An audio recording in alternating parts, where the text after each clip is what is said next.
बच्चों, आज हम रुचिरा भाग 3 का पाठ 14 आर्यभट्ट पढ़ने जा रहे हैं।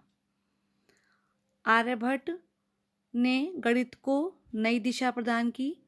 उन्होंने दशमलव पद्धति आदि के प्रारंभिक प्रयोक्ता भी थे और उनके असाधारण वैदुष्य का उल्लेख इस पाठ में किया गया है। चलिए पाठ प्रारंभ कर रहे हैं। पूर्व दिशायाम उदेति सूर्य पश्चिम दिशायाम च अस्तं गच्छति इति दृश्यते ही लोके। अर्थात सूर्य पूर्व दिशा में निकलता है तथा पश्चिम में अस्त होता है, ऐसा संसार में दिखाई देता है। परम न अनेन अवबोध्यमस्ति यत् सूर्यो गतिशील इति। परंतु इसके द्वारा यह नहीं जानना चाहिए कि सूर्य गतिशील है। सूर्यो अचलः पृथ्वी च चला। सूर्य अचल है यानी स्थित है और पृथ्वी गतिशील है। स्वकीय अक्षे घूर्णति इति सांप्रतम सुस्थापितः सिद्धांतः। जो अपनी धुरी पर घूमती है, यह सिद्धांत अब भली प्रकार से स्थापित हो चुका है। सिद्धांतो अयम प्राथमेन येन प्रवर्तितः। यह सिद्धांत प्रथम जिसके द्वारा प्रवर्तित किया गया था, सह आसीत महान गणितज्ञ ज्योतिर्विच आर्यभट्ट। वह है महान गणितज्ञ ज्योतिष आर्यभट्ट थे। पृथ्वी स्थिरा वर्तते इति परंपरया प्रचलिता रूढ़ि तेन प्रत्यादिष्टा।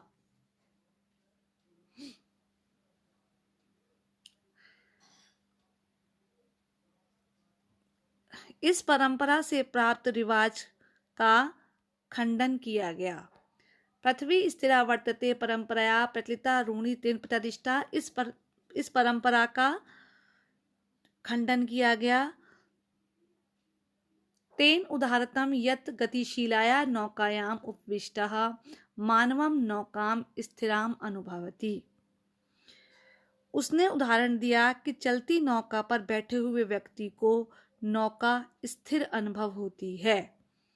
अन्यान च पदार्थानाम गतिशीलानव गच्छति। और अन्य पदार्थ जो हैं वो गतिशील मानते हैं। एमेव गतिशीलायां पृथिव्याम अवस्थितः मानव पृथ्वीम स्थिराम अनुभवति सूर्यादि ग्रहान च गतिशीलान वेत्ति। इसी प्रकार गतिशील पृथ्वी पर स्थित मानव पृथ्वी को स्थिर अनुभव करता है तथा सूर्य आदि ग्रहों को गतिशील जानता है। बच्चों, जब हम नाव में बैठते हैं तो और नाव चलती है तो ऐसा लगता है कि नाव रुकी हुई है और दृश्य आगे आगे चल रहे हैं, जबकि क्या होता है कि नाव चल रही होती है और दृश्य वहीं पर स्थिर होते हैं। ऐसा ही बिल्कुल पृथ्वी के लिए कहा गया है, जो आर्यभट्ट ने कहा है। 476 ख्रीष्टाब्दे षट्सप्तत्यधिक चतुःशततमे वर्षे आर्यभट्ट जन्म लब्ध वानिति तेने विरचिते आर्यभट्टियम इत्यस्मिन् ग्रंथे उल्लिखितम्। 476 ईस्वी सन में आर्यभट्ट ने जन्म लिया, ऐसा उनके द्वारा विरचित आर्यभट्टियम इस ग्रंथ में उल्लेख किया है। ग्रंथो अयम तेन त्रयोविंशतितमे वयसि विरचितः। यह ग्रंथ उनके द्वारा 23 वर्ष की अवस्था में रचा गया। ऐतिहासिक स्रोतों भी ज्ञायते यत् पाटलिपुत्रम निक्षा आर्यभट्टस्य वेदशाला आसीत।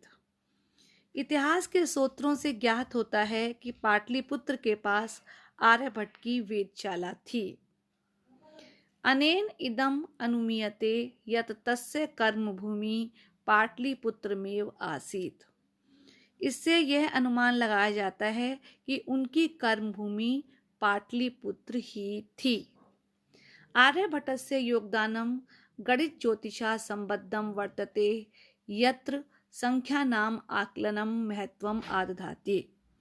आर्यभट्ट का योगदान गणित ज्योतिष से संबद्ध है, जहां संख्याओं के आकलन का महत्व है।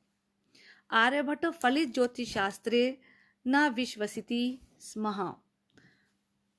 आर्यभट्ट फलित ज्योतिष शास्त्र में विश्वास नहीं रखते थे। गणितीय पद्धत्या कृतम् आकलनम् आधृत्य एव तेन प्रतिपादितं यत् ग्रहणे राहु केतु नामकौ दानवौ न अस्ति कारणम्।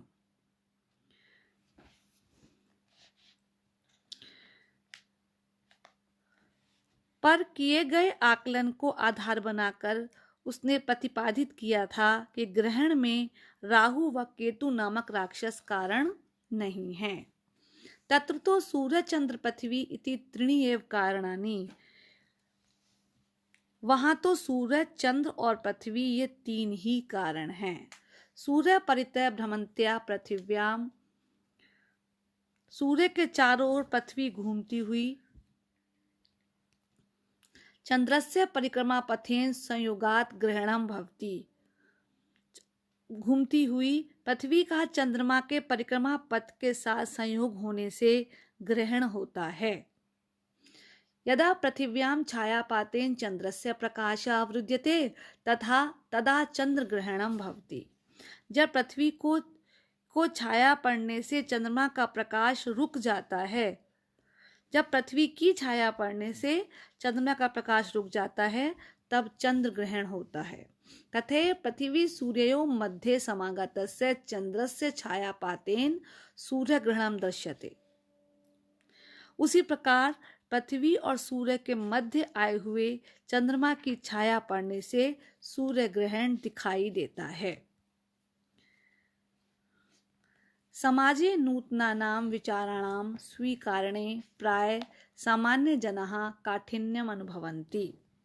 समाज में नए विचारों को स्वीकार करने में प्राय सामान्य लोग कठिनता का अनुभव करते हैं। भारतीय ज्योतिषशास्त्रे तथैव आर्यभट्टस्यापि विरोधः अभवत्। भारतीय ज्योतिष शास्त्र में उसी प्रकार आर्यभट्ट का विरोध हुआ। तस्य सिद्धांता उपेक्षितः, उनके सिद्धांतों की उपेक्षा हुई, उनके सिद्धांतों की उपेक्षा की गई। स पंडित मन्यानाम उपहास पात्रम जातः, वे अपने आप को विद्वान मानने वाले लोगों के मजाक का पात्र बने। पुनरपि तस्य दृष्टि कालातिगामिनी दृष्टा, फिर भी उनकी दृष्टि समय को लांघने वाली दृष्टिगोचर होती है। आधुनिकै वैज्ञानिकै तस्मिन् तस्य च सिद्धान्ते समादरः प्रकटितः। आधुनिक वैज्ञानिकों ने उसके प्रति और उनके सिद्धांतों के प्रति आदर प्रकट किया है। अस्मादेव कारणात् अस्माकं प्रथम उपग्रहस्य नाम आर्यभट्ट इति कृतम्। इसी कारण से हमारे उपग्रह का नाम आर्यभट्ट रखा गया। वस्तुतः भारतीयाया गणित परंपराया अथ च विज्ञान परंपराया असौ एक शिखर पुरुषः आसीत्। वास्तव में भारतीय गणित परंपरा तथा विज्ञान परंपरा के वे एक शिखर पुरुष थे। तो इस प्रकार बच्चों आर्यभट्ट के कार्यों को आपने इस पाठ में भली भांति पढ़ा। धन्यवाद बच्चों।